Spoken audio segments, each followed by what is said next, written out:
Good afternoon, everybody. My name is Karen Franz. Joining me today is Cage Reaper, and we will be your two casters for today. We're going to head on in for the game one of Madtown Frydown versus Spaceman Spiff. Cage, you want to take it away? Absolutely. It looks like the Madtown Frydown team has found their fifth man. Anchoring the top lane, we have Kashior, 1027, joining the team. Obscure Porn has shifted to his home role of jungle. And rounding out the carries, we've got Photosmart in the mid lane, Sheep's Head at ADC, and Dat Puff on support. Across the rift, starting off on the red side, we've got some old friends coming back to join the league after a few seasons away in Spaceman Spiff. The Tidsy is in top lane, making a bit of a lane swap there. We got Ace Pat back in the jungle, Foozle Bamboozle in mid lane. In bot lane, we've got the Mr. Music Man and Stevo7600, bringing us to two teams today. All right, so this is a very nice clash of old versus new in Seal. Spaceman Spiff is a legacy roster here. They have three of their core members that have been with Seal since its founding, whereas Madtown Frydown, very new roster. I don't think any of them have played in past seasons. I could be mistaken. So it's very nice to see this sort of old versus new, and I'm excited to see who comes out on top. I have a lot of experience playing with and against Spaceman Spiff. Foozle Bamboozle was on my team for a season before they took their break. So very well-known, well-established team, and a lot of history bringing them here. Yeah, I remember that team. I remember beating that team in a finals, if I recall correctly. Yeah, okay. Go in there, but all right. Yeah, just to throw a little grease on that fire. Oh, wow, okay. Interestingly enough, we've got probably one of the most high-powered matchups that we can see in this division in the mid lane between Foozle Bamboozle and Photosmart. Foozle took a bit of a break, but prior to this, he was a perpetual Ionia Shurima mid laner, generally filing in the top of damage per minute and gold share. Ace Pat is his constant companion, camping the hell out of that lane. But on the flip side, you've got Sheep's Head and Dat Puff, who showed last week that they might be the best bot lane in this division, going up against Music Band and Stevo, who are relative unknowns and a little bit lower than the general division here. Yeah, so, I mean, talking about that, we saw last week that Sheep's Head and Dat Puff really were able to pop off. They established good dominance early in lanes, and they were able to carry that into the mid and late games to carry their team to a nice 2-0. Meanwhile, though, Photosmart, absolutely no slouch on his own. He was popping off really well in the Victor. I think that was game 2, if my memory serves me. He made some great plays there, so I'm very excited to watch him and Foozle go toe-to-toe. As you said, Foozle was one of the better Shurima and Ionian mid laners. I would argue easily top 3 in all of Seal back in his prime. Now we don't know. He might be a bit washed up. We'll have to see. So I'm excited to watch this kind of clash of the Titans here in the mid lane, and I think this might be our, if not one of our best mid lane matchups we'll see all season long. Absolutely agreed. So let's get into pick and ban here and see what they've picked for themselves.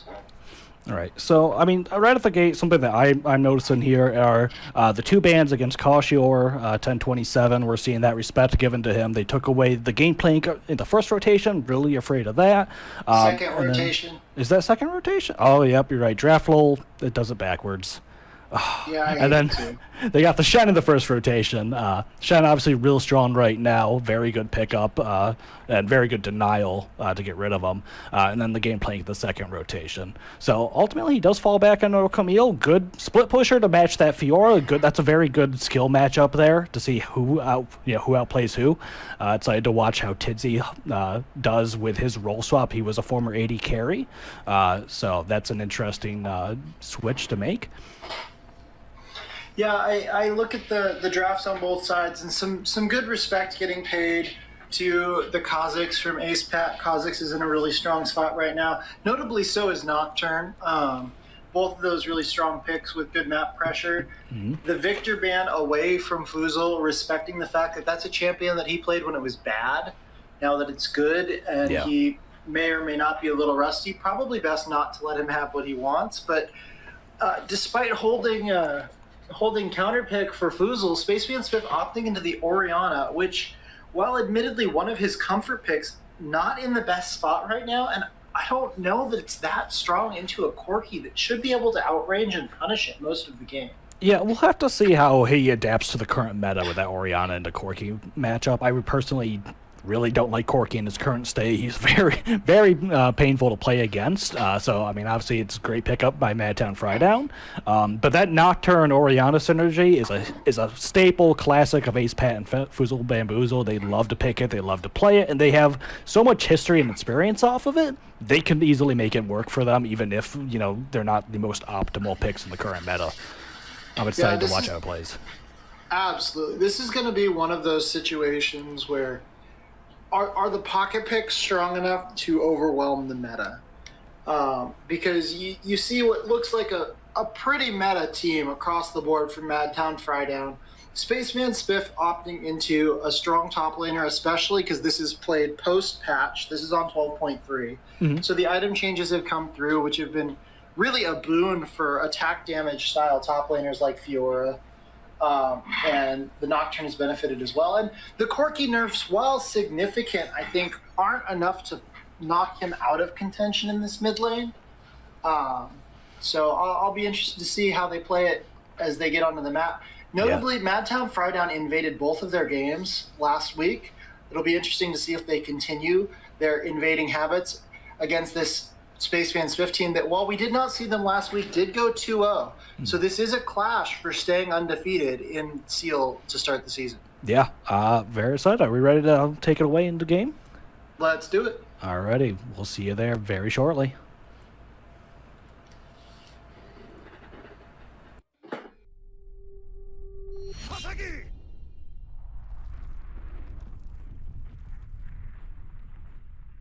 And we're live. So right out the bat, we're seeing Spaceman Spiff heading straight down bot lane. No pings needed. They're all on the same page. Looks like they're going to make some plays happen. Meanwhile, we're getting the standard 5-man, so we'll see how this goes. A little bit more of a stacked bot side, I guess, but that Nami's in trouble. Oh, Dat Puff, that's the wrong spot. Oh, that's a little better, but you didn't leave vision. Yep, they don't know this is here. There's no ward. Ooh. Interesting. Dat Puff with a little bit of Spidey sense to get out of trouble there. Yep. All right, and then, Gravesoul, they backed off, dropped the ward, so they do have vision of everybody. They do know who started what items and all of that, but a little bit quiet now. Very smart by Dat Puff. I wonder what kind of tipped him off there. I have no clue. And notably, he walked into the wrong part of the bush to stand in originally, and they must have just wanted to call him up to guard the other entrance, and it was kismet. It worked out beautifully to save his life, because if he had been standing in that blind corner of that bush, he was dead. Yeah, absolutely. So going into this, we talked a little bit about some of the lanes to watch. What kind of breakdown do you see going on? I mean, we have a Ignite Camille up top lane against Fiora, who has Flash instead. I mean, that should be, as I mentioned before, that's a pretty big skill matchup. We'll have to see how that shakes out. Obviously, the Clash of the Titans in mid lane, and then bot lane, we have arguably what looks like appear to be the strongest bot lane versus the lowest ranked bot lane, not at least on paper. So, where do you see this game going? Who do you see making the big plays? Well, when I sit down and I look at this game, bot lanes should be important. You've got a lot of ability to make picks from the bot lane of Madtown Frydown. They really have a good pressure lane, and I want to see them bully this Jinx Lulu lane that should be fairly weak for the early parts of the game, while Caitlyn and Nami are very strong. And we're seeing a little bit of this here now. On the other side of the map, the Camille-Fiora matchup, I think, ultimately favors Fiora, but the Ignite on the Camille could be enough to really turn the tide of that, depending on how the trades go. Yeah, I think, good bit of damage from Sheephead. Trying to get that EQ combo off, only able to get the Q part off. Does force him out of lane, though. Photosmart and Foozle just trading back and forth. They're both burned all of their pots. So we'll see how that shakes up. But yeah, I think the Fiora versus Camille matchup. It's more on the momentum of the Fiora to win or lose that, with having to use her riposte effectively. If she uses a bit too early or a bit too late, those trades can go disastrously for her. So, oh, first blood out of Sheep's Head with a very nice snipe. Mr. Music Man kind of disrespected him, stood a little bit too close there. Didn't really respect that Caitlyn Q damage. Yeah, and a lot of chunk damage coming down onto the Lulu too, as this bot lane is really using their range to do some bullying here. Notably, looking back at the mid lane here and seeing how they're trading fairly evenly, Cassiopeia, I know, is also in a fairly bad spot, but is another one of Fuzel's trademark picks. And I have to wonder, if you're holding counter pick and you're looking at a Camille, a Graves, a Corki, a Caitlyn, I wish that I would have seen the Cassiopeia in this matchup rather than the Orianna. We got a big move top lane. Obscure Porn has come up here to help Kashiori. Does not have his stun. They both flash forward. Tidesy and Obscure trade flashes. Ooh, Obscure was thinking about diving that tower before reflecting on that decision that brought him there. Yeah, good escape by Tidesy there. That's the benefit of having that flash. Yeah. The Ignite down means that right now there's a fairly even pressure state in the top lane that almost might favor the Fiora with the wave pushing in her favor. This is going to be a pretty good start for Tidesy here. While they got a gank off, it's going to ultimately probably wind up being negated and in favor of the Fiora, who did just burn teleport to get back to lane, but now gets to freeze and hold this lane. Yep. Kashiro's going to try and push it in underneath the tower, so we'll see if Fiora is able to keep at least enough of the caster minions out of it. I don't think so. Pretty sure that will reset. Meanwhile, though, mid lane, Fuzel has carved out a pretty healthy CS lead for himself, that 40-28. Both of them coming back with two item starts there. Well, that boomer isn't quite boomed yet then, because that was always one of the things that he traditionally has done very well is, regardless of his matchup, he CSs exceptional. Big engage happening in bot lane. We do have the Caitlyn getting aggressive in on the bot lane. Meanwhile, mid lane, though, Ace Pad and Fuzel Bamboozle setting up a gank onto that Corki. He does get out. Back to bot lane, though. Nami Bubble picks up the Lulu. Shield goes out. Ignite is down, but she is going to escape. Yes, she does. She survives it. Jinx tried to trade back over on the Sheep's Head. Doesn't quite land the zap. Woo, action. A lot of damage coming out in that bot lane right now, but not quite enough to knock down the bot lane of Spaceman, Spiff, Music Man, and Stevo managing to squeak their way out of there and preserve what little bit of chance they have of staying in this lane. Gotta say, with this wave crashing right now, while they've been able to keep up really good pressure, Sheep's Head and Dapuff not abusing their ability to CS over this Music Man Stevo lane very well, and the gold's actually pretty even aside from that one kill. Yeah, I mean, right now there's a 100 gold difference between the teams, and yeah, dead even on CS there between both AD carries. So Music Man, even though he did get picked up by that Caitlyn Q early on, has stayed even on CS and on levels. He's actually a level ahead at the moment, level 5 to level 4. So good on him. The next 3 minutes of the game are where Spaceman, Spiff really need to make an impact.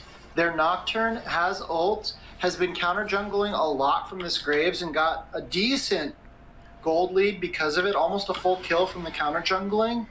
And you need to get these Nocturne ultis, this one and the next one, to turn a positive profit for you if you want to be able to stay in this game long enough for your late game carries to get online. Yeah. Spaceman, Spiff not doing themselves any favors drafting a completely late game team comp. But on the other side, Madtown Frydown does almost the same thing plus a Caitlyn. So they're not running into too much of a punishing situation, even though the do have an engage here. Obscure Porn and Photosmart going in on the Fuzel Bamboozle, but it does look like he's able to just throw it as slow and get out of there. Nocturne's close by if he does need to counter engage. Might be looking to set something up. He's just sitting there behind the tier 2 tower.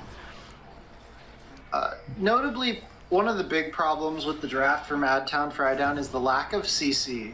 They have an E and an ult from their Camille to lock people down. They've got a trap from Caitlyn and then the Nami spells. But their mid and their jungle not really providing anything to lock anybody into place long enough for them to be able to do something. Right. It's a very And so- damage-heavy team comp. You know, what they say, death is the best CC.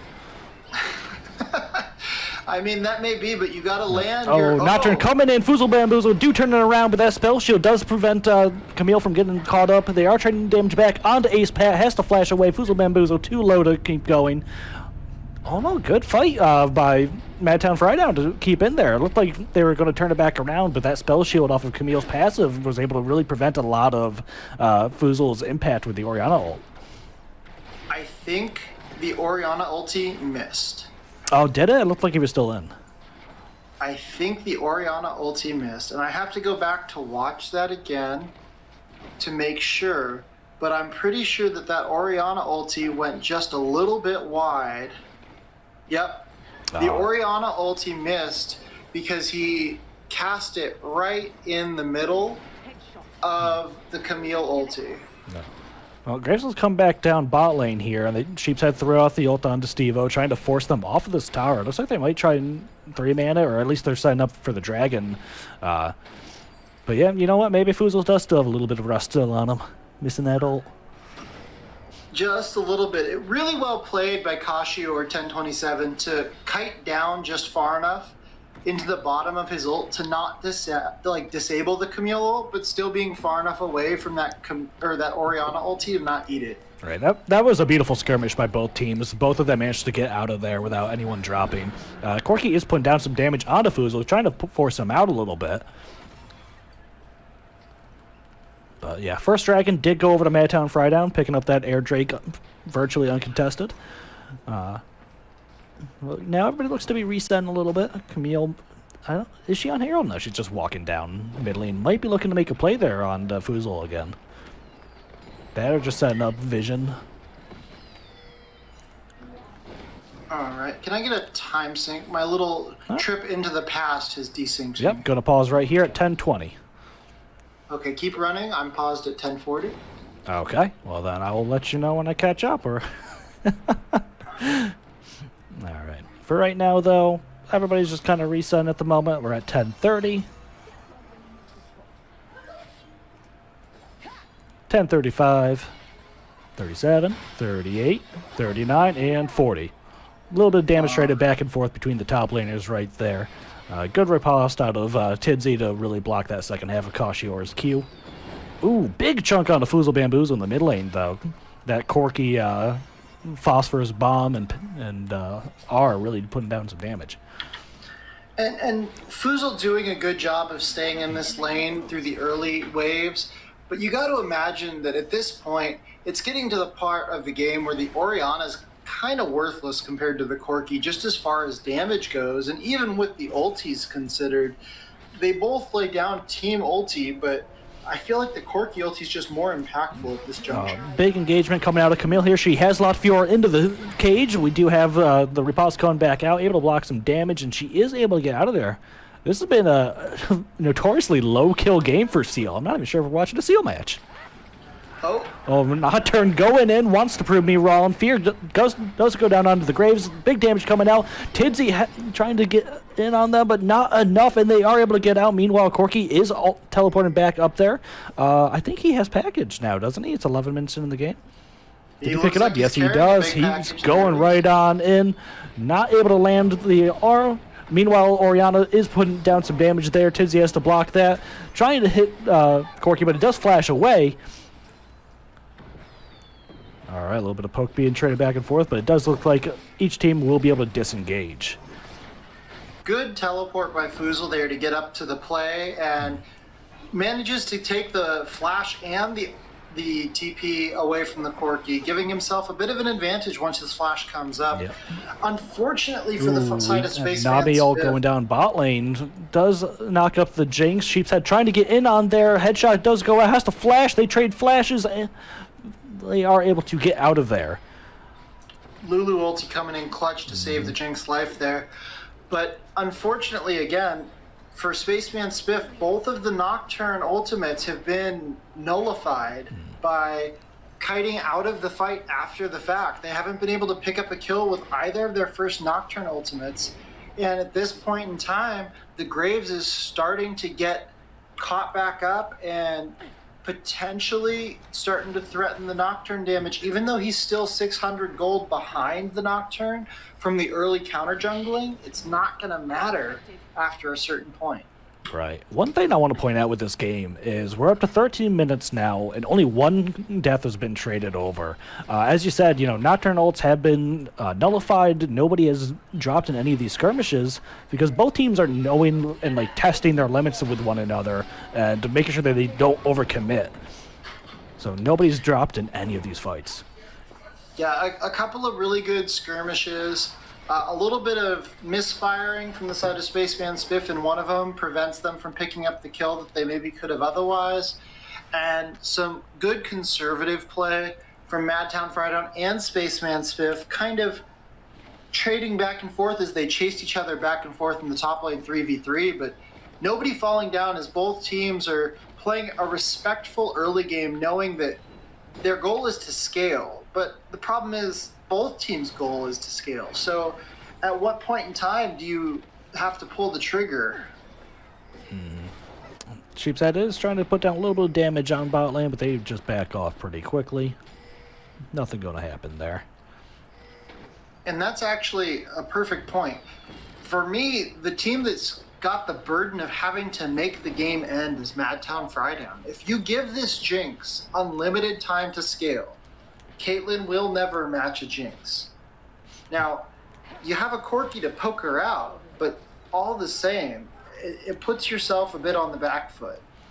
Yeah, I agree. And meanwhile, if Fiora decides that she wants to play the split push game against Camille, oh, hang on a second, we have some action going down. All dropping out by Sheepshead, just trying to force people off. Meanwhile, Graves follows up with his own ult, but not enough. But that does mean that they are in a good position to contest this dragon all on their own. Ooh, good damage coming out from Tidzy on Dakashior, forces him back. Yeah, really, really good job by Madtown Fridown recognizing timers and making the play that they need to make sure that they pick up this second dragon. While the Graves does outscale the Nocturne. Fuzel standing on a ward. Looks like they are going to try and make this dive happen. There's Tidzy going in, trading some damage back and forth. Ult does come out, but Tidzy is unfortunately stuck underneath the tower thanks to the Camille ult, and they do trade 1 for 1. Kill did go over to Fuzel. These 1-for-1 trades, in my opinion, are in Spiff's advantage because they have the slight edge in farming. Nocturne trading with the Graves, put down a lot of damage, was able to take him out really quickly, having caught him in his own jungle there. Good job by Ace Pat punishing.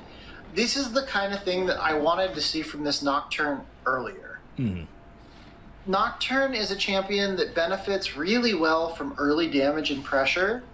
But as the game goes on, even without a tank, the Graves and the Camille are going to get tanky enough that the Nocturne's burst threat just isn't there.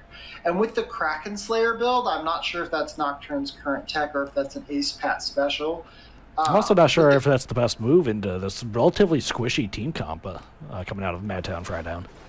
That's my thought also. You're flying into a comp that also wants to be bursty, and I can't help but wonder if an Eclipse would serve you a little bit better here. Yeah, we'll have to see how that plays out for him build-wise. There is a lot of vision topside in favor of Spaceman Spiff. You see 3 pink wards up there, as well as 2 regular wards to supplement them. Really setting up and enabling those Nocturne ults in the near future when that comes off cooldown. Yeah, I gotta say, I missed where he used the Nocturne ulti most recently. He dropped it on Graves as he caught him there. He used it in part of the combo. I was gonna ask about that. That was what my theory was. Yep. But notably, even with the gold trading back and forth and Spaceman Spiff evening up the kills, still down about 1,000 gold, courtesy of the farm differentials. Yep, Herald is dropped by kind of a late Herald, had to just kind of use it there. A bit of a missed opportunity after he had picked up Graves. He could have dropped it on the tier 2 top. Even if it wouldn't have killed the tower, it would have put some good damage onto a tier 2. But, yeah, because right there, it's just going to die.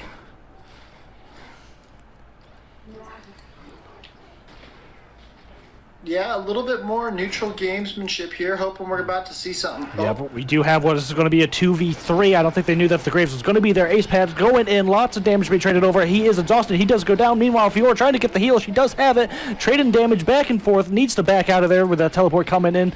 Putting down that riposte, blocking some. But Camille comes in with the stun. They are able to pick it up. Double kill for Graves. Well, that's not what you want to happen. That kind of painted the picture of our kind of group complaint about that Kraken Slayer build on the Nocturne. He flies forward, but it takes him too long to delete the enemy carry. Tidsy goes in to follow him up, but unfortunately parries the Graves Q instead of the Nami bubble. And so while negating a little bit of damage, importantly does not negate and reflect the stun that might have saved his life. I think in that situation, the biggest misplay there wasn't an item build or actual mechanical usage of your skills, but more so just obscure porn hiding away in the bush there. They thought it was a 2v2, turned into a 2v3, and then the teleport out of Photosmart, not Photosmart, Kashior to turn into a 4v2. I think that was the real coffin for him. Fair. It's unfortunate to see them play such a cautious, conservative game for so long and then lose another 1,000 gold on their catch-up right now. So they're down 2,000 gold as Spaceman Spiff after that last play. Yep. Tidsy's still up a little bit, about 200 or 300 over his lane opponent, so they do have that going for him. It's not much, but there it is. Meanwhile, Jungle, about 300 CS, or 300 gold lead in favor of Ace Pat, so they are winning in those spots. Mid lane, again, about that 200. The biggest difference we see, though, is about 2,000 in bot lane in favor of Sheep's Head over Mr. Music Man. So it is going to be a while before that Jinx is really online in a comparable spot to Sheep's Head. Really, right now, his team's hopes and dreams rest with him. I mean, and you have to imagine as the Caitlyn in this situation, that's a good place to be in. Caitlyn's one of those champions that thrives on that kind of ability to pressure from the back line. And also working in the favor of Madtown, they picked up the first 2 dragons. Yep. Onus is on to Spaceman Spiff to really try and stop them from getting that sole goal. Third dragon is here. They are clearing out that vision. Spaceman Spiff was in a good position to contest that dragon, but making the conservative call not to teleport the Fiora down and to back off of it, I'm not sure if they didn't think that they would get there in time or if they just thought they were better off trying to collect more gold than picking the fight right now. Yeah, I think that their goal there was they knew Corki had package, and they decided to try, rather than contest an objective 5v5 and risk the Corki package damage, they decided to make the more conservative play, have Tidsy pick up that tower. Nocturne there is able to help him out if he so wants. Corki package does come down. Lots of damage traded over to Tidsy. We do have the stun. Doesn't riposte the Camille stun. There's the blast come there, but no, gets picked up by Photosmart nonetheless. Nocturne knows better, gets his butt out of there. So we got 3 really grouped to mid here. Really unfortunate for Tidsy there, playing a really good game, getting caught in an unfortunate situation. Yeah, this is some of the danger that we see with that Corki's. I mentioned earlier his package is very impactful. Oh, big trade bot lane. Fuzel with the pick, assisted by Ace Pat to secure the kill, able to force Sheep's Head an early return to the base. Meanwhile, though, Mr. Music Man, caught out in and of himself, has to flash over that wall. Good flash by the Music Man to get out of there and respect the fact that Madtown Frydown had him in a bad position. Fuzel and Ace Pat finally pulling off the combo that we've been waiting to see from them all game. Unfortunate that it took them to 22 minutes to get their first kill that way, but at least they're finally getting it done. Let's just hope it's not too little too late. Yep. Right now, that does put... Let's take a look at the gold lead there. Still about the same as it was in mid lane, about 200 or so in favor of Fuzel, that it was a little bit earlier. Yeah, and notably that kill and trade of Flash manages to pull Spaceman Spiff back within 1,000 gold. This game is not lost by any means. The biggest concern for Spaceman Spiff at this point has to be the fact that they've seeded every dragon in the game thus far. and Dragon Souls have over an 80% win rate once they're acquired. Yep. Spiff did pick up that one Herald earlier, but they just kind of dropped it off in the side lane, wasn't able to do anything with it. So for right now, pretty much all the objectives are in favor of Madtown Frydown.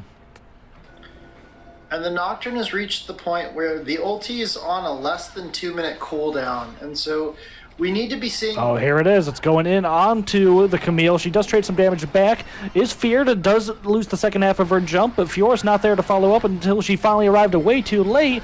Does pick up the kill. Heal is going out, but Graves is there. Obscure Porn trading damage back. He can. Does go down. Corky has arrived. He does pick up the one kill, trying to get the second one. Ults are able to secure it, so 2 for 2 in that engage. Really, really, really unfortunate for Spaceman Spiff there. They were in a decent enough position, but I think Ace Pat pulled the trigger a little too deep. Yep. Fuzel looking to pick that up, does flash forward, is not able to secure the kill. Tidsy not quite close enough to be able to follow up. Jinx Rocket goes wide of the Caitlyn on mid lane. Yep. I do think that's a good point. Tizzy was a bit too far back. I think there was a bit of a miscommunication between him and Ace Pat. It looked like he was just backing off, and Ace Pat said, "No, I want to go in." Hit that button. Meanwhile, it gave Photosmart enough time to cross that divide from mid up to that top area. Corky, very mobile champion, was able to get there relatively quickly to join that fight and secure the 2 for 2. And notably, an overreach by a really, really veteran Nocturne player. And just kind of illustrating where Nocturne benefits from ulting into fights that are happening, not from ulting to engage a fight. Yeah, we do have that Nets Dragon coming up, 57 seconds, so I'm curious to see what we're going to see out of Spaceman Spiff in response to this. We do have an early Nocturne all going in on the Caitlyn 1v1. He does flash forward. Fear does go off. Trading a lot of damage, is able to pick up the Caitlyn kill. All right, so I was trash talking this Kraken Slayer Blade of the Ruined King build earlier, but notably, Smart going in, is looking to pick up the kill. He does pick up the counter kill onto the Nocturne, catches him out right there. Nocturne, unfortunately, not really that mobile without his ult. Meanwhile, we do have Fuzel Bamboozle getting called out here. Camille Cauchior does go on. He is isolated, though. The rest of his team has backed off. He does get picked up. They are forcing the Madtown Frydown to back off. This is now turning into a bit of a 4v3 at the moment. But Madtown Frydown does have their jungler. Could smite to secure this dragon if they push the issue. Fuzel putting some good damage down onto Dapuff, forces him back. They're trying to trade damage back. Ooh, Corky ult's coming out big, putting down lots of damage onto Tidsy and Fuzel. Really good series of trades there from Spaceman Spiff to get the Orianna ulti onto the back line and then trade back onto the Camille. She jumped forward trying to isolate their mid laner, but unfortunately for them, Photosmart on the Corky able to just chunk them out to a point where they have to back off this objective, even though they won the fight and managed to pick up a 4-3 advantage for the ensuing Corky is teleporting in there. I do believe he has rockets right now, unless my math is mistaken on his timers. They do have the match and teleport out of Orianna as well. Tidsy getting chunked out a little bit by Sheep's Head with that vision. Fuzel taking an aggressive blast going forward. Has to back off. Nocturne Ace Pack coming in, trading it back. Photosmart going in with the package, dropping it into the Dragon Pit. Fuzel's ult doesn't go wide. They're trading damage back. Fiora gets dropped. Camille gets dropped. Caitlyn gets kills. Dragon did, meanwhile, get picked up. That is their soul in favor of Madtown Frydown. Huge triple kill for the Caitlyn there. Able to pick up the jungler on the back end of that fight after the Corky package goes through. Really enabling Madtown Frydown to get in and secure their Mountain Soul and bringing the lead back in their favor, giving them a 2k gold lead plus Mountain Soul. You have to imagine that even though Spaceman Spiff did a pretty good job of hanging into the game thus far, the Corky poke is getting to be a little bit too much for them, and they're not getting the fights that they need. You've got to worry for them as this game continues. Yep, and Fuzel, one of their biggest carries here, 3-0-1 on what I would argue is his signature champion, has missed some crucial ults. Tried to pick up that Corky in that fight there underneath the Dragon, who was just able to W his way on out. Yeah, the Corki, or not the Corki, the Orianna ults, there's been a couple of really good Orianna ults and a couple that have just misfired by a little bit. But if you have to imagine if all of the ults that Fusel had been throwing had been landing, Spaceman Spiff is in a better place here.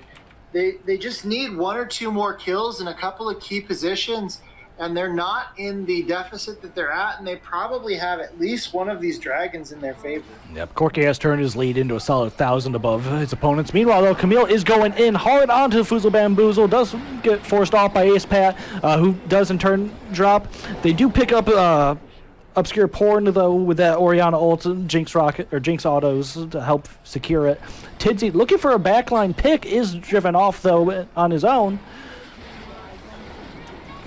Damage being traded back. Tidsy looking for it, does pick it up with Music Man, but they are all low. They are all being forced out there. Kashiora and Photosmart looking to pick up the next kills. They do grab two more, but that is just Tidsy walking out of there, limping back on home.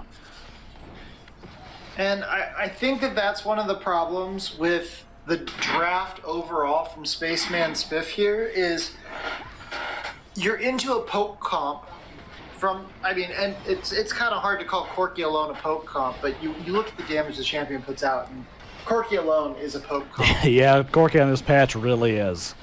And they don't have a go button other than the Nocturne. And while Nocturne is a good enough go button, when you have champions like Nocturne, they benefit a lot. Nocturne, Echo, other assassins that have a way in but not necessarily a way out, or they want to stay in, they benefit heavily from having somebody else to engage and go in first. And off of that last trade in the Baron Secure, we've got almost a 5k gold lead in favor of Madtown Frydown, who you got to imagine is looking to close this game out here with a good concerted push. Yeah, they did pick up that Baron. They are getting ready for it. I don't believe Corki has package for another 2 minutes, or is it back right now? Am I off on my timing? I know they just changed it. Does it get it at 30 or 32? Corki gets his package every 6 minutes now. Okay. So I'm not sure exactly what that works 4 out minutes. to.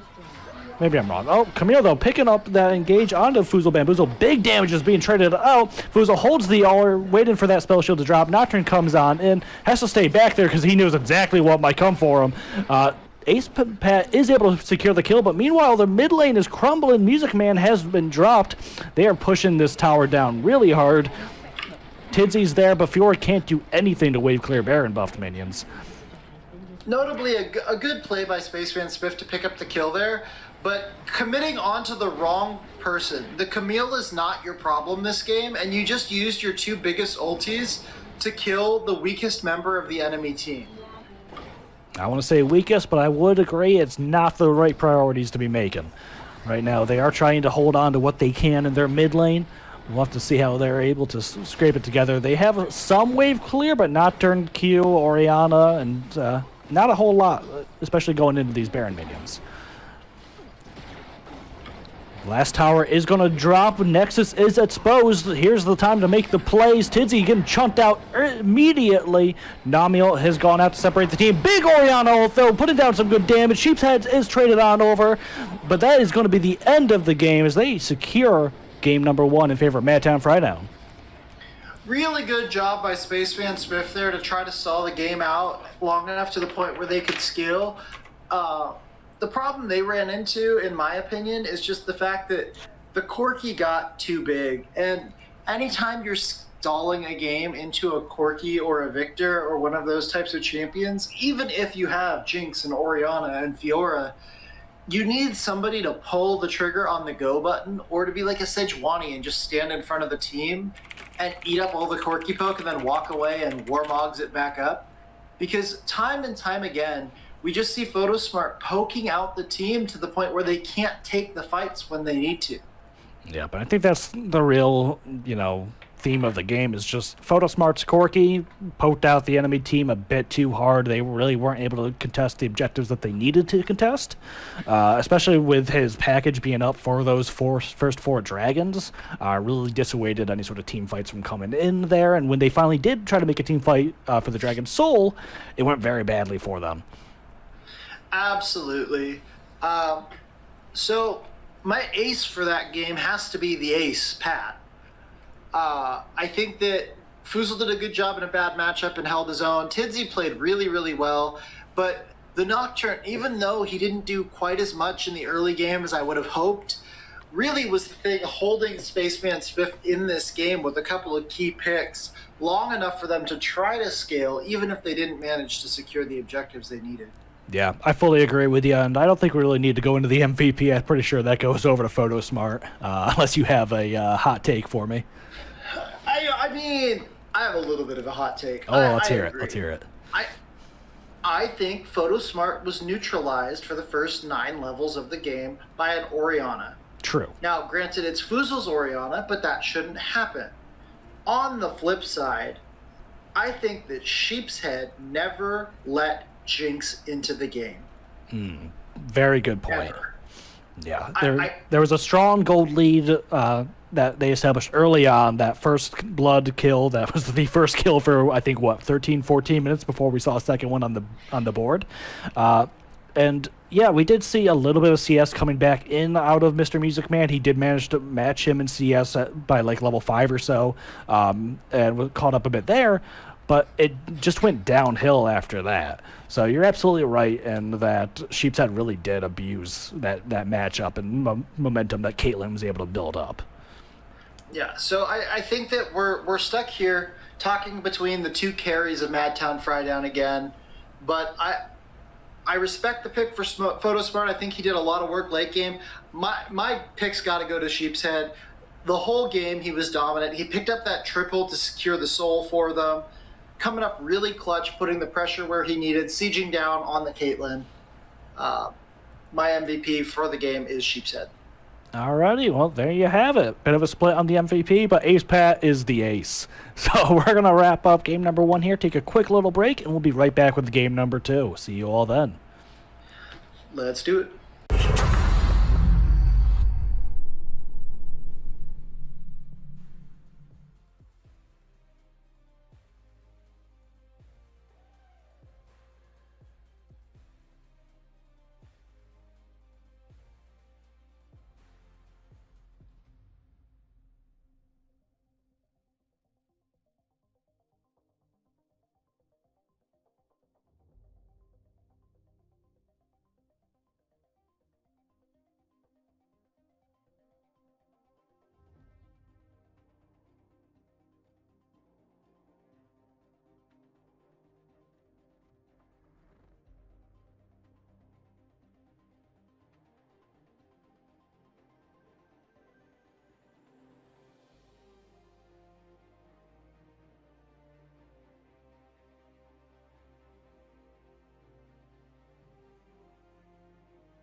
And welcome back, everybody. Thank you for joining us. This will be game two of Madtown Frydown and Spaceman Spiff. I'm your host, Karen Franz, doing the play-by-play, and joining me is Cage Reaper with the color casting.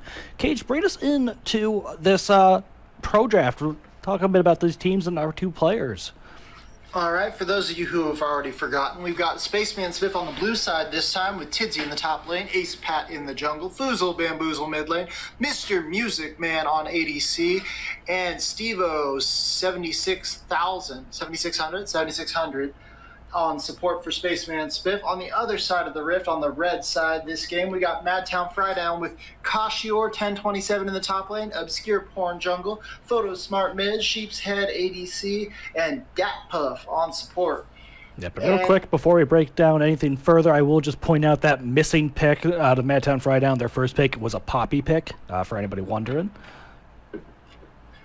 Yeah, so Spaceman Spiff notably dropping the Shen ban in favor of first picking it this game, and then flipping it to a support pick and picking Malphite into the Gangplank, which me personally, I'd rather play Shen into the Gangplank because you have a little bit of mobility to get away from those barrels, but it might be a thought that Malphite's just a better team fight engager, giving them a way to ignore the Gangplank and just go on the rest of his team. Not entirely sure there.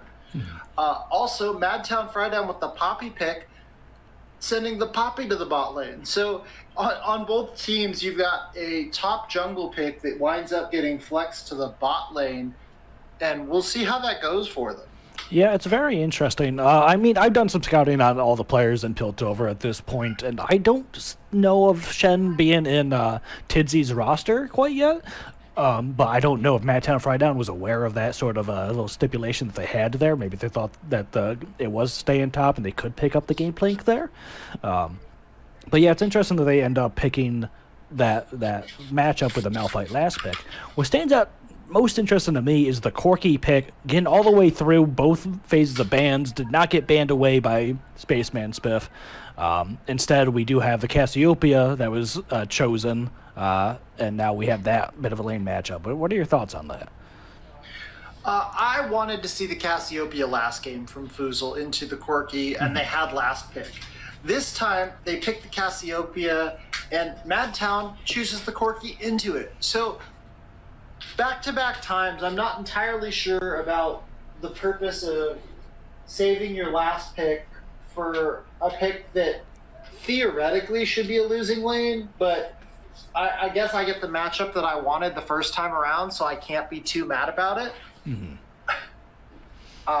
Interestingly, Madtown Frydown, respecting the bans that were spent on their top laner last game, choosing to pick the Gangplank on Red 3 after the Shen is first picked, because last game the Shen was banned and then the Gangplank was banned in the second round, and they opt into the Gangplank, which really is one of Kashior's two primary champions after he had a fairly rough game on the Camille for his team. Very solid mid game on Camille, absolutely made some good picks and everything, but yeah, the early phase did go a bit rough against that Fiora. So I am very interested to see how he does pull out this Gangplank, as you said, one of his two top champions. Definitely a comfort pick for him. And yeah, going into the Malphite, I think Malphite has some potential to win early on. Well, you know, his base damage is enough to kind of bully the Gangplank, but scaling out into the later parts of the game, I really don't know how that's going to go for him. I don't play a whole lot of top lane, but I do play a whole lot of Malphite top lane, and I hate this matchup. I think that it's a matchup that you just kind of don't ever win at any phase of the game after level 2, because Gangplank can heal your damage off, he can run away from you, he can negate your heal, and he does more damage than you in a team fight. So really your only beneficial outcome is if you can land a really good ult onto the enemy team and hope that it's enough to turn the game while Gangplank's trying to poke. But it's interesting to me that in this particular draft, after a game with no tanks, we have 4 tanks in this draft with the Poppy, the Amumu, the Shen, and the Malphite.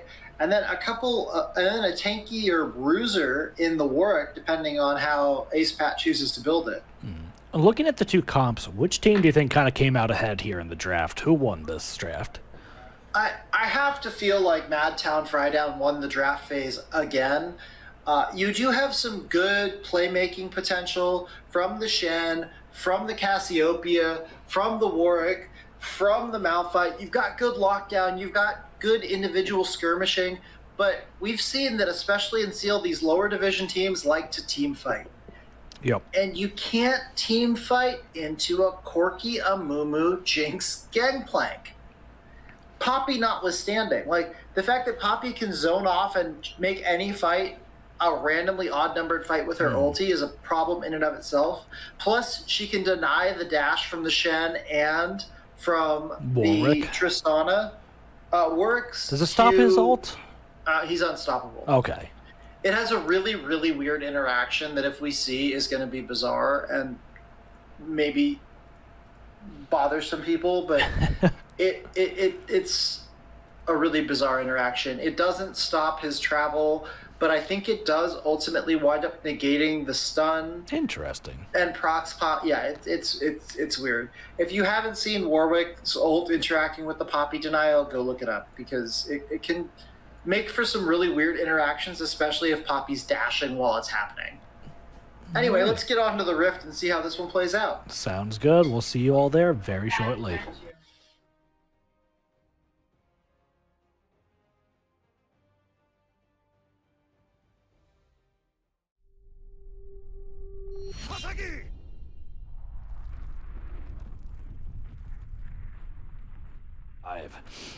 So, right off the bat, we do have Spaceman Spiff once again invading through that top side.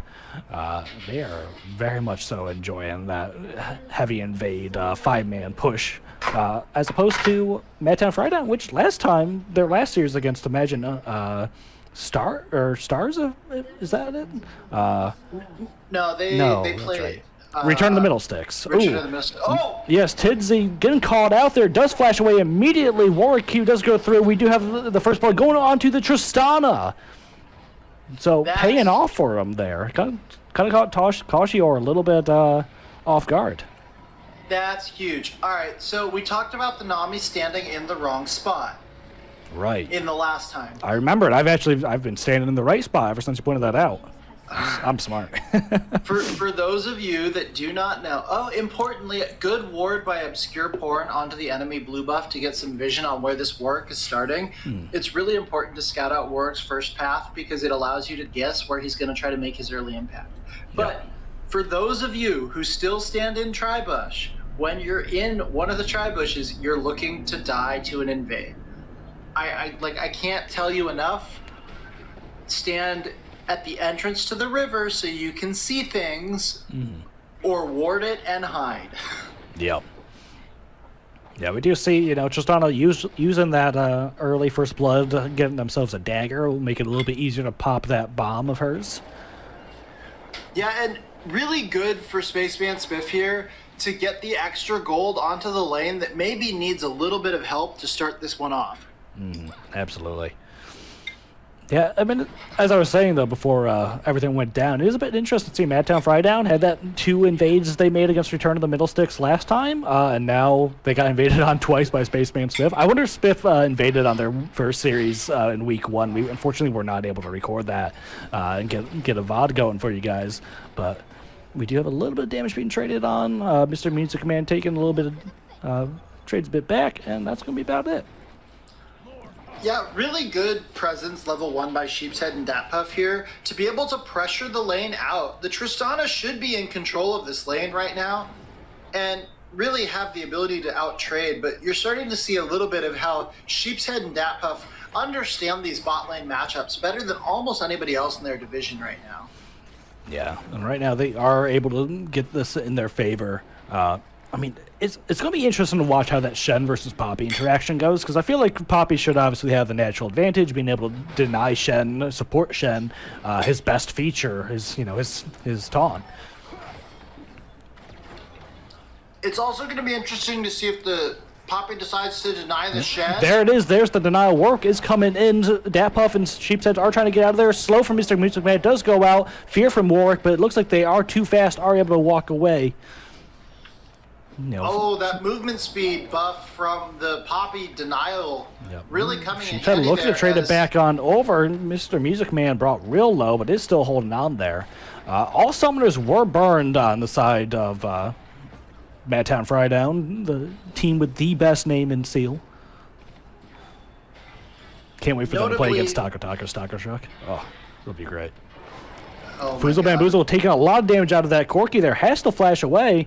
Meanwhile, Obscure Porn has come up to the top lane. Does force the flash out of Tidsy. There's the second bandage. Does take a tower shot in return. Damage being traded back and forth, but they do ultimately back out.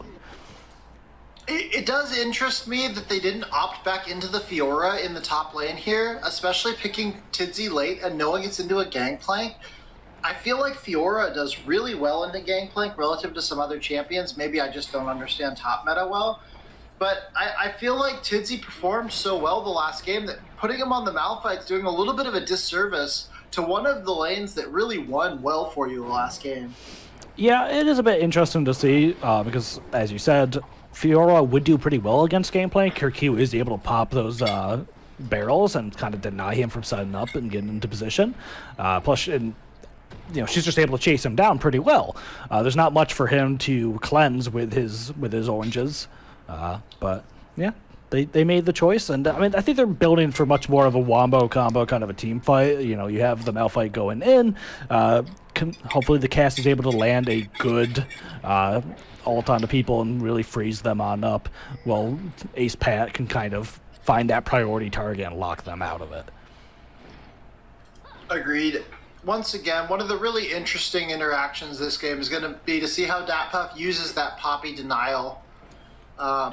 Did a good job using it to prevent the engage from the Shen on the last fight.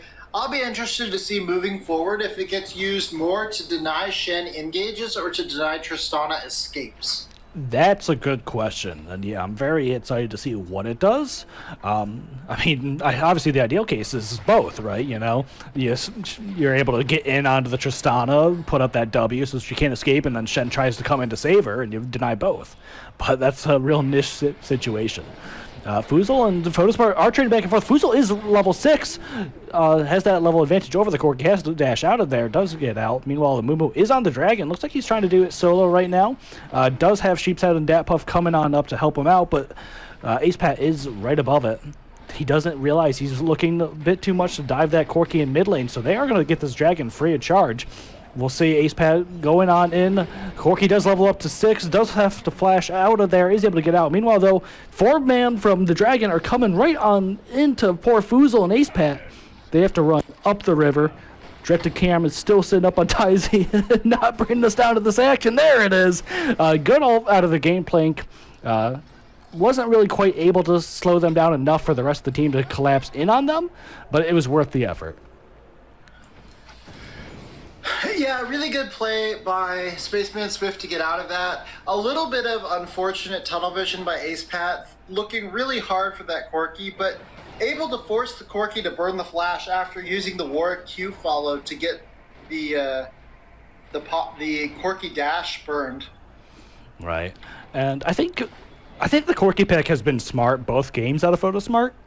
And because it's been really able to help neutralize the Foozle Bamboozle, Ace Pat, famous, we do have a big engage out of Tidsy, looking for that kill onto the Gangplank. That's what I was talking about a little bit during the pro draft phase, is that's the kill pressure that Malphite brings into that.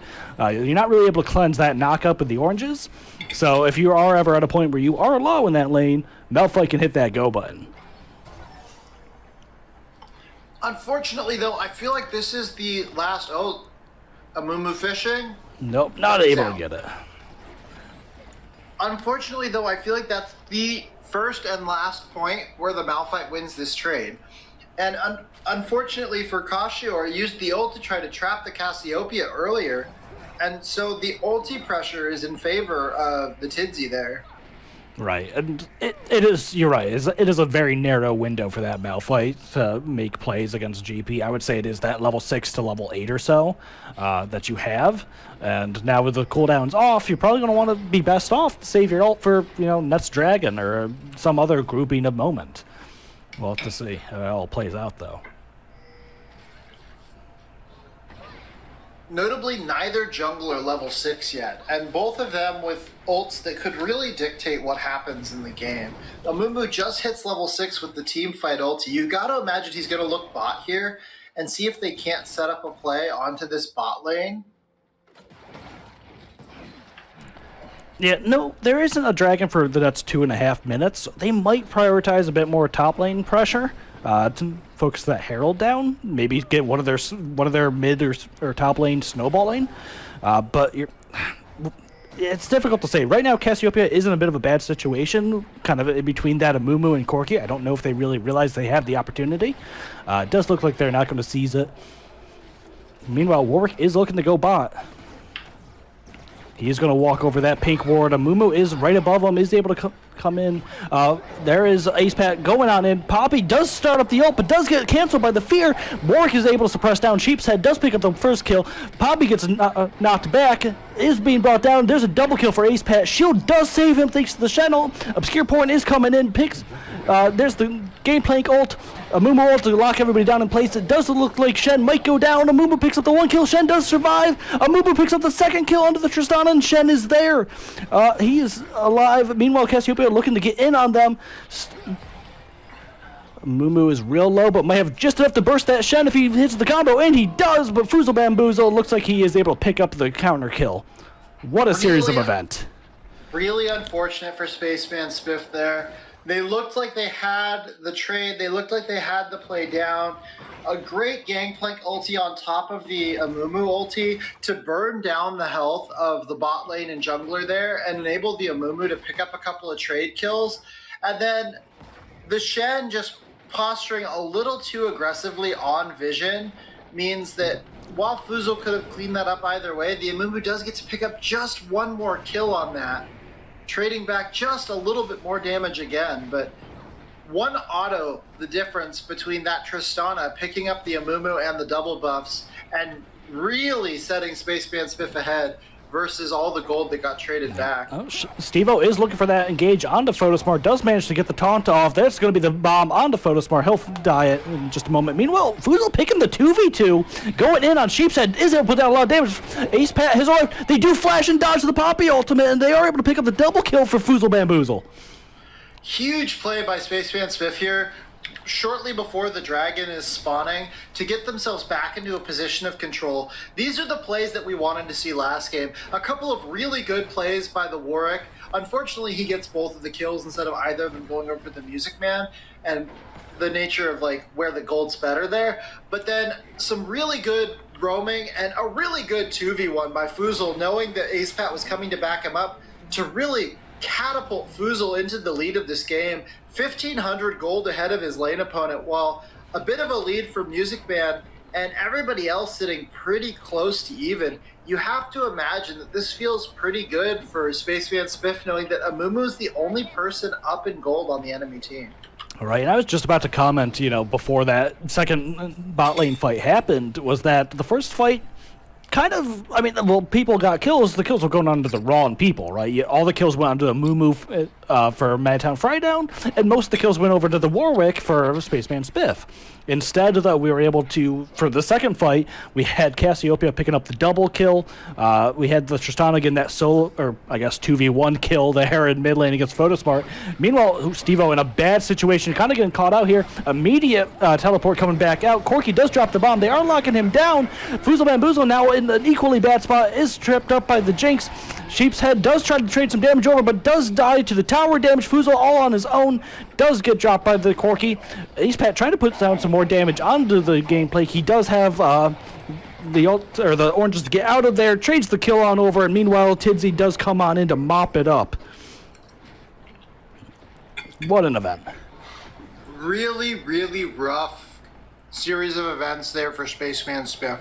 They get themselves into the driver's seat, and then a really good death bush by Madtown Frydown throws a wrench into the whole plan. They pick up some huge shutdowns onto the Cassio. They shut down. The Corki's now back in the game. Mm-hmm. Just really, really unfortunate. Game's dead even now again. Cassio's lead has been cut from 1,500 to 500. The bot lane's even. The jungle's still slightly in Amumu's favor, now 4-1-1 on this Amumu pick. And the top laners are dead even because while they did pick up the gangplank, the Warwick dropped to do it. Yeah, so... I mean, it's been a much more explosive game than previously, and speaking of, Fuzel is getting called out. There's an immediate Shen ult to try and turn it around. He is looking to do the 2v2 against that Amumu. Amumu has to use the little Zonias. Is able to survive, though. Meanwhile, Sheepshead putting down what damage he can. It is looking to be a very bad situation for Fuzel. Does get saved by the Shen W, who also tanks the Jinx rocket immediately afterwards. But they are both low health, forced out of there, so they are in a good opportunity if Madtown Friday wants to push this and try and get that tower. Notably, a little bit of Fuzel's ring rust showing there as he mistimed the stopwatch cooldown, and his Q didn't quite connect onto the Amumu for the speed boost and the ability to kill that Amumu and transition onto the Jinx. Oh. Yeah, they did manage to pick up that tower off of that transition there. It was a good fight, well played by Sheepshead, staying safe on that bot side, using those Jinx rockets, putting out what damage she could safely. Able to transition that to that free tower afterwards. Notably, despite being behind, Sheepshead's going a little bit of a greedy build here with the Kraken Slayer on the Jinx instead of the Gale Force, really trusting her front line to keep her safe. Yeah. I think, fortunately, this is a situation where she does have that front line to keep her safe. Because, I mean, looking at Spaceman and Spiff, they have the Malphite, they have the Warwick, and they have the Shen for the engage. That's a lot of engage. But they're engaging into a GP ult. They're engaging into a Mumu ult, as we just saw right there. Able to immediately catch out Music Man and allow Photosmart to burst him right down. Steve-O's trying to get out of there, but the rockets are just too much. So yeah, you're trying to engage, as I was saying, into an Amumu ult, into a Gangplank ult, and into a Poppy W. That's a lot of disengage and a lot of front line to get through. Really good Amumu ulti to split the bot lane there. I still, if you're into the Malphite, I feel like giving up the Gale Force has the potential for you to get into a bit of trouble. Yes, the Jinx. Malphite cast... The ulti, if you have multiple ways out of it, is a lot harder to land, right? Like, you have a flash to dodge one Malphite ulti. Well, Malphite ulti's cooldown... About a minute or so. At level 11 is about a minute. Your flash cooldown is about 5. Yep. If you have the Gale Force to allow you to reposition, Malphite has to be much more careful and intelligent about how he picks the ults onto the Jinx. Yeah, and right now we are seeing... Although the gold is even between the two AD carries, thanks to the kills and assists in favor of Mr. Music Man, that CS lead, about 30, 40-ish CS lead, is brought the gold even there. Meanwhile, Fuzel is called out here. He's being forced to flash away from from Photosmart and Datpuff. Good. Yeah, and Fuzel, after having a great early game, actually has fallen behind the Corki now off of a couple of really good roams by the Corki, and the Amumu really scaling into a monster, setting the Corki up, showing you the synergy of that Corki Amumu Corki getting called out by the Malphite. There is Warwick, Acepat are looking to make that play there, but we have a teleport coming in. We have Jinx arrived. They are collapsing in on this. Amumu, big ultimate coming down, able to catch two of them, but kind of a bit of a miscommunication there with the Poppy ult knocking everybody away. So now Amumu's left all on his own there. Poppy trying to force Mr. Music Man away, getting damage down, is going to be traded on over. Meanwhile, Sheepshead is there, trying to put down some damage. Just going to kind of reset and clear it up unless Fuzel is going to try and do something sneaky from up above. Or Steve-O comes on in. I don't think he has flash, but it doesn't matter because that's some damage being traded on over. Mr. Music Man able to secure the kill. Really good use of the Warwick E damage reduction by Acepat as he's running away from the fight to survive the Jinx rocket there. And then a really good wraparound and turn back into a team fight by Spaceman and Spiff to get themselves back even in this gold game. Yeah, right now, Corki does have that package. He is looking to make a play here onto the Dragon, but he's just a little bit too late. Package is going to be burned as Spaceman and Spiff are able to secure their second Drake of the game. Really good job by Spaceman Spiff identifying dragons as one of their big weak points in the first game. and remedying that in the second game, picking a little bit more early pressure in their bot and mid lane to allow them to contest and secure these dragons. Yep. Absolutely. I mean, right now, gold, 300 gold difference here. One dragon favor of Spaceman Spiff. And, I mean, two towers down for Spiff, whereas none for Madtown Frydown. So, I mean, objective-wise, all in all, everything's pretty close across the board.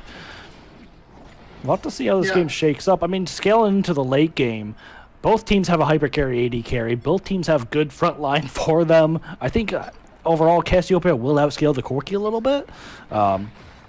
Feel free to argue against me, but gameplay dropping ult to dissuade the Cassiopeia, knows that he was in a bit of a bad situation, but stepping forward right there, he's not aware Warwick is there.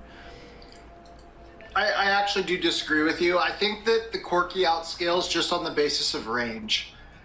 I think that it's impossible for almost anybody to lane against the Cassiopeia after a certain point in time, unless they're like a Kale or somebody who's going to blow her up just as fast. But I think the Corki has the benefit of, as long as he doesn't get rooted, he should be able to poke and disengage from the Cassiopeia without ever getting into a realm of being in danger.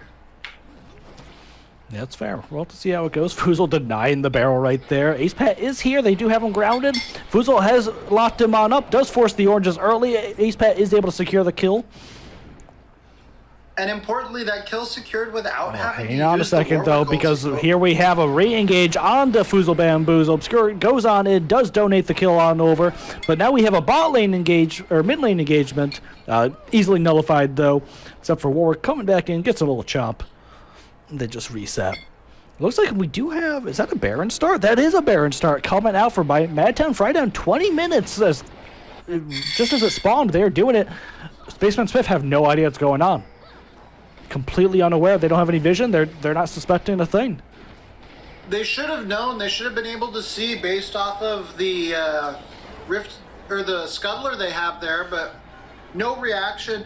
Madtown Frydown doing a good job of identifying the Cassiopeia as the most dangerous member of Spaceman Spiff and walking right onto the Baron after they knock him down. Yeah, Jinx also able to pick up that top tower off of that. Malphite looking for that kill on the Gameplay again. Doesn't really have the damage on his own. It looks like his support got a bit split off there on the Amumu. Flashes forward. Gameplay ult does come down. Is able to secure the kill. Tidzy and Stevo have to flash away. Photosmart is there, throwing down some damage, but I don't think they have the ability to chase them down. So, bit of over-aggression as things get turned around on its head. Music Man traded his life on over. A bit of unfortunateness there for Spaceman Spiff as they're trying to make a play to get back into this game, recognizing that a bit of a misstep there cost them a Baron and cost them their pressure in this game. And really, you have to think both teams scale well, but the scaling advantage has to go in favor of Madtown Frydown with the Amumu, with the Gangplank, with the Corki, with the Jinx. It's just that little bit better all across the map, with the Warwick falling off a bit, and then the Malphite, Cassio, and Triss not quite equaling the pressure of their lane opponents in the late game.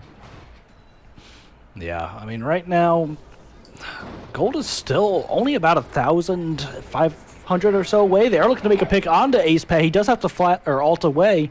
Teleport was burned on the side of Madtown Frydown to try and make that opportunity happen. Nets Dragon is in 45 seconds. The Warwick ulti's about a minute right now, so the nice part about that pick there, even if it costs you your teleport, you'd spend your teleport to get to this dragon anyway, and now the Warwick has no ulti for the fight before or during the dragon fight. Yeah, Fuzel, a little bit of a rough situation, but is able to walk away.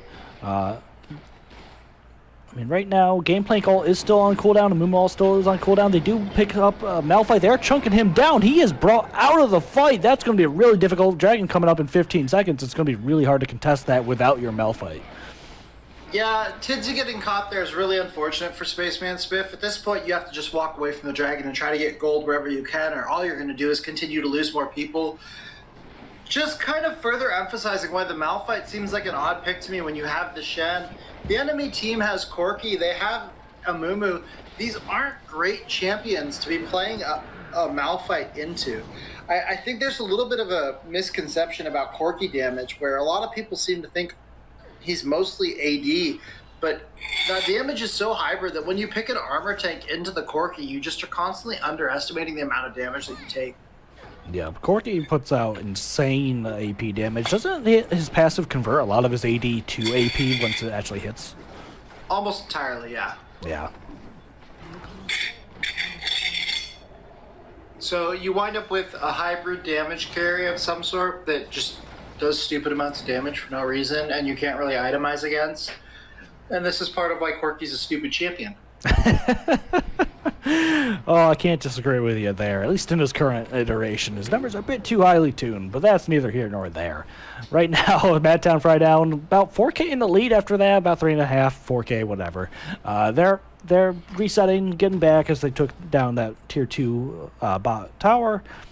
We'll have to see what the next play is going to be. I mean, Baron's up another 2 minutes. Dragon's not for 4 minutes. And that still won't be sole point for either team. Interesting how it's going to shake out. Taking a look at the gold differentials here. Gameplay does have about an 800 or so gold lead.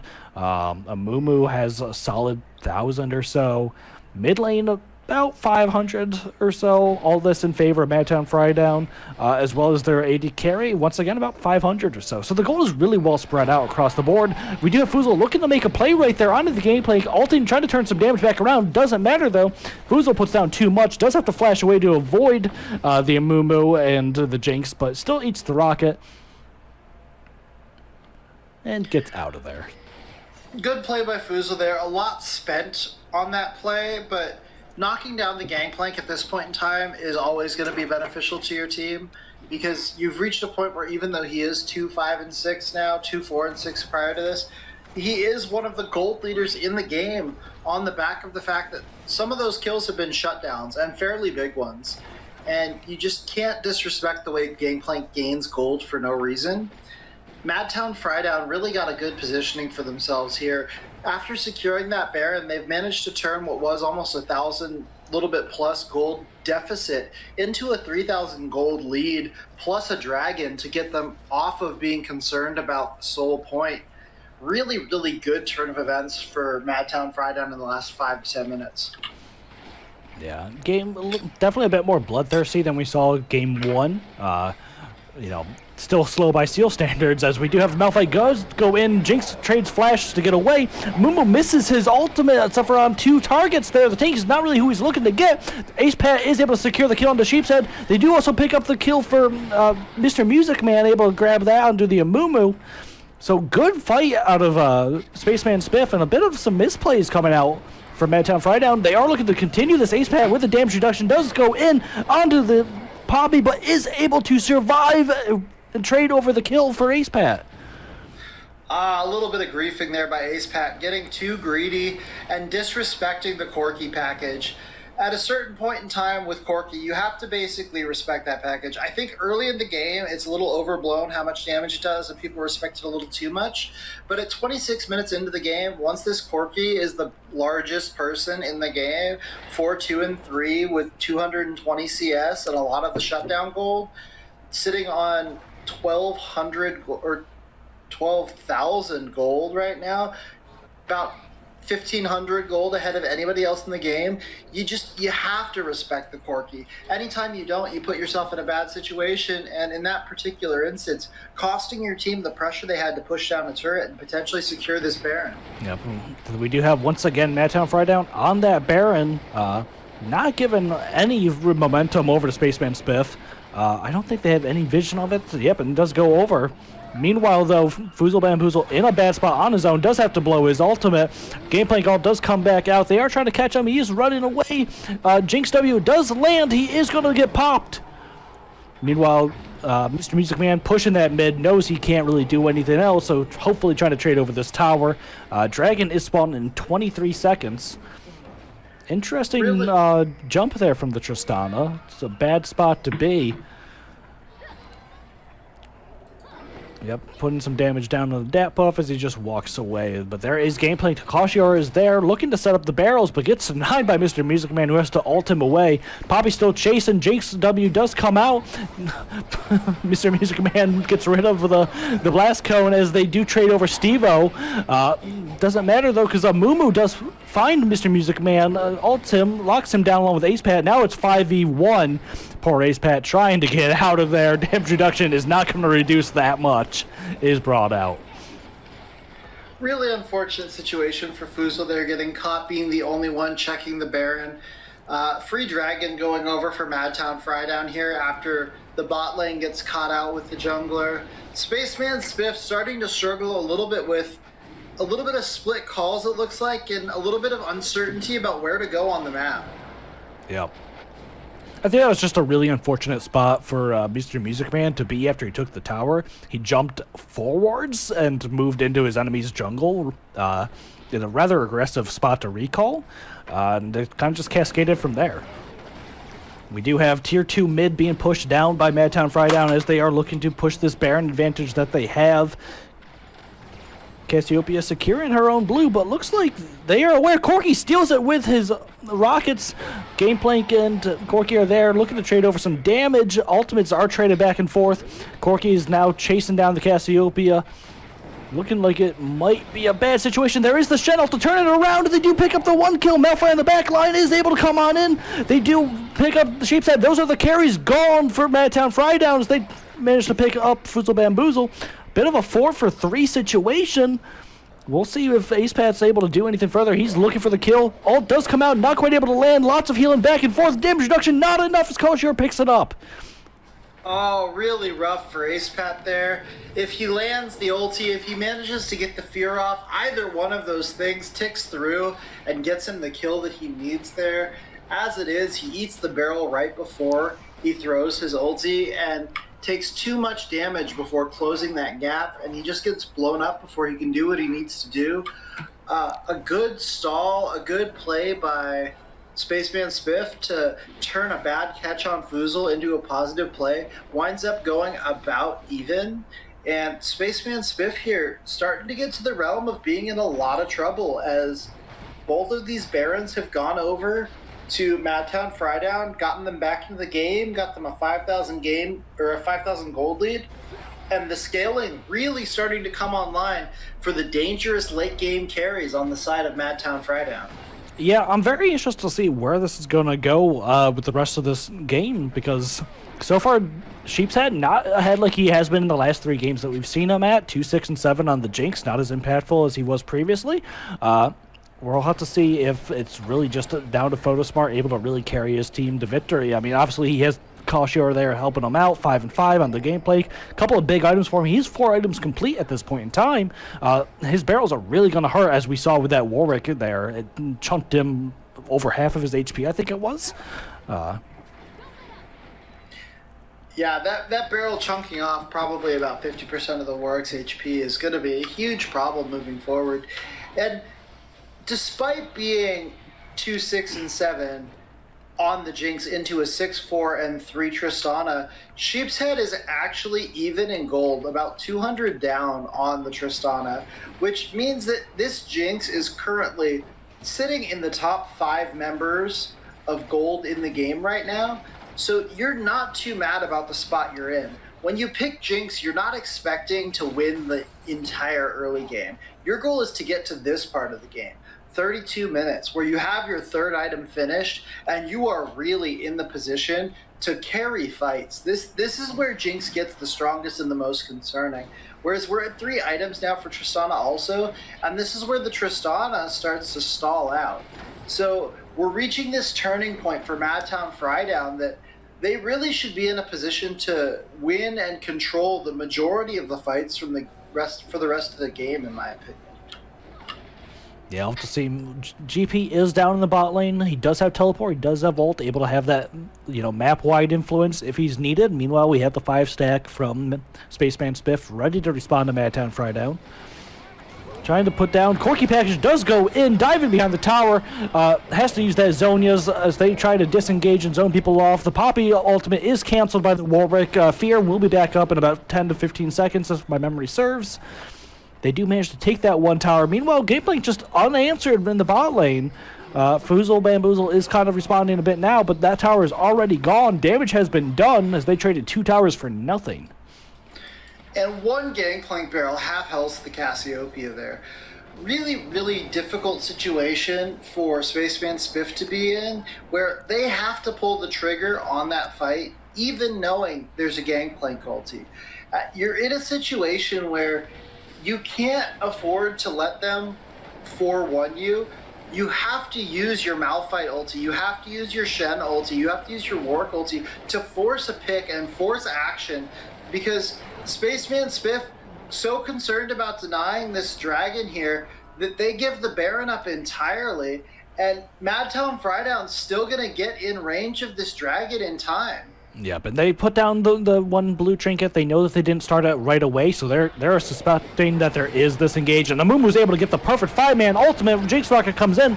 Damage is being traded back and forth as they are putting down the kills. Dapuff is dropped. Warwick is dropped. Shen is dropped. Mr. Music Man jumps forward aggressively, does manage to pick up the kill onto his opponent. But meanwhile, Kashur is looking to go after Tidsy. Photosmart has joined the fight finally.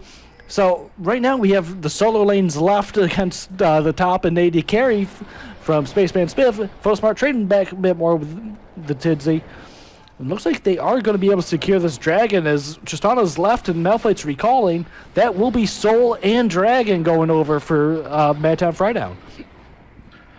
Yeah, really unfortunate the way that all plays out, but Spaceman Spiff walks out of the Pixel Bush to jump on the Amumu, and Amumu manages to get a 5-man ult and stall long enough for the rest of the team to get there and chunk them down before taking the fight. You really have to think that if that Amumu dies earlier, if he doesn't quite get that ulti off on the entire team, there might have been an opportunity from Spaceman Spiff to walk away from the poke without getting obliterated before they could even start to turn the fight around. They spent everything they had on the Amumu and the Poppy and the Corky or the Jinx rather, and the Corky and the Gangplank are just left alive. Those are late game hyper carries. I get that the Jinx is too, and the Amumu's a problem for you right now, but you're at a point where the Gangplank and the Corky need to be your priority kills. Yeah, but you know, it was a great blue trinket out from Madtown Frydown, sussing out that dragon. When they put it down, they knew that they weren't on it. Doesn't matter, because we got a fight brewing. Malphite is getting called out by the Poppy. Lots of damage being traded over. He's brought down to about half. He turns his rocket in onto the Jinx, able to knock her up, but there isn't any follow-up, so she's able to get out of there. Gameplay goal does put down some good damage across the team. They are able to pick up 2 kills in favor of Madtown Frydown. Meanwhile, nobody has dropped on that same roster. So they are looking to push this advantage 5 versus 3 right now. They do have Dragon Soul. They do have Baron minions as they are pushing onto the mid tower here. If Madtown Frydown plays this right, they should be able to end here. The important CC champions on frontline outside of Malphite, who has no ulti, from Spaceman Spiff are down right now. And they have their entire team up. They have their frontline up. It was a huge game. Oh my god, the Corky poke damage onto the ADC. Yep, so much. That's one Nexus tower going. That's 2 Nexus towers gone. This is the time to fight for your inhib. Will you keep in the series? Of course, Ethiopia ult did not quite land on anybody. Corky ult or poke is going down. They do pick up the kill onto the Tristana. Warwick in the back line there, holding up that Jinx, putting down some good damage. Shen joins them for the taunt. They're able to pick up the 1 kill. Shen gets dropped. Corky is retreating away from the Malphite as they are able to pick up the 2 kills now. Foozle Bamboozle and Tidsy running back to the fountain.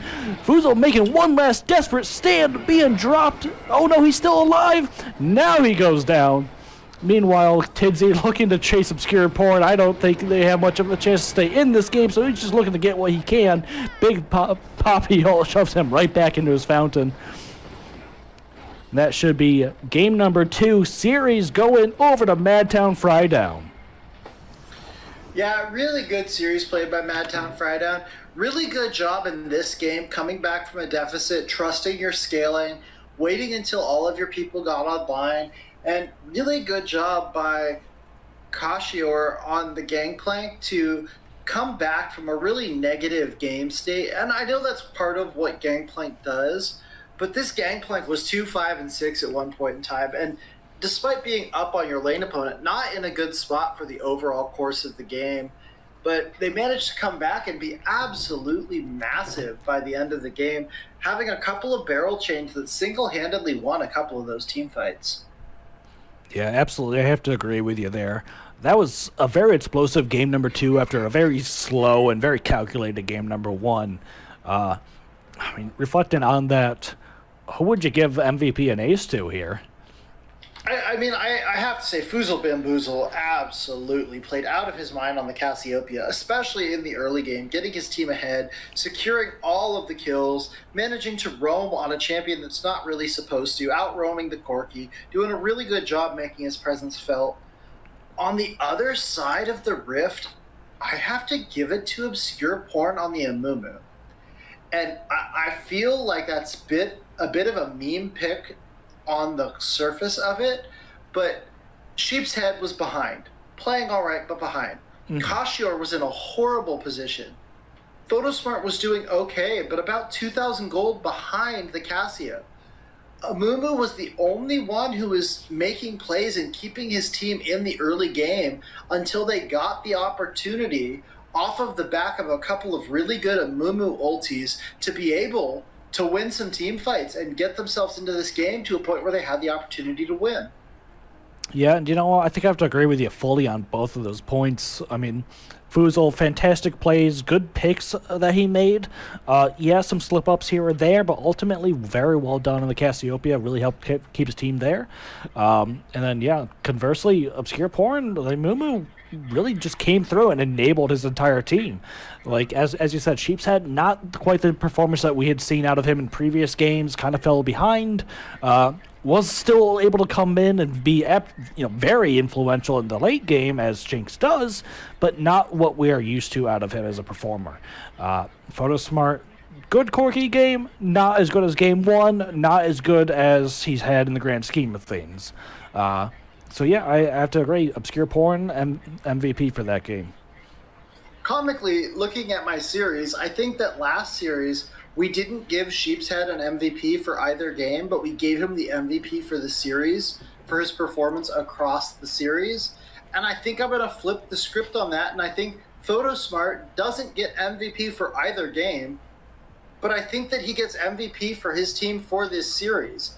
I think that he consistently was the second best player in the game in both games. And while Sheep's Head outperformed him in Game 1 and Obscure Porn outperformed him in Game 2, I think that he significantly outperformed both of them in their down games, making him my MVP for the series. I fully agree. Consistency is key. It's the bedrock of a good team, and Obscure Porn had it this series. On the flip side of that, I think we gave Fuzel ace in both games. We gave Ace Pat the ace in the first game. That we did. But I do think Fuzel takes the ace for me for the series, performing really consistently on a bad matchup to the Orianna, getting his team really far ahead on the Cassiopeia pick, just maybe the team misfiring a little bit, getting themselves into a couple of bad positions, costing them the game. But Fuzel looking a little rusty, but like he might round back into form and be really scary down the stretch in the season. Yeah, I'm very excited to see these two teams play again. I would love to see them both make it to playoffs. I want to see that rematch, especially if, Fuzel and Ace Pat are able to shake off that remaining rust that they got going on. So, any closing remarks before we wrap it up? Great couple of games from these two teams. Really good counterpunches and plays by Spaceman and Spiff to try to get themselves in this and to win it. But congratulations to Madtown Frydown going 4-0 to start off the season in Seal. Absolutely, and we'll see you guys next time.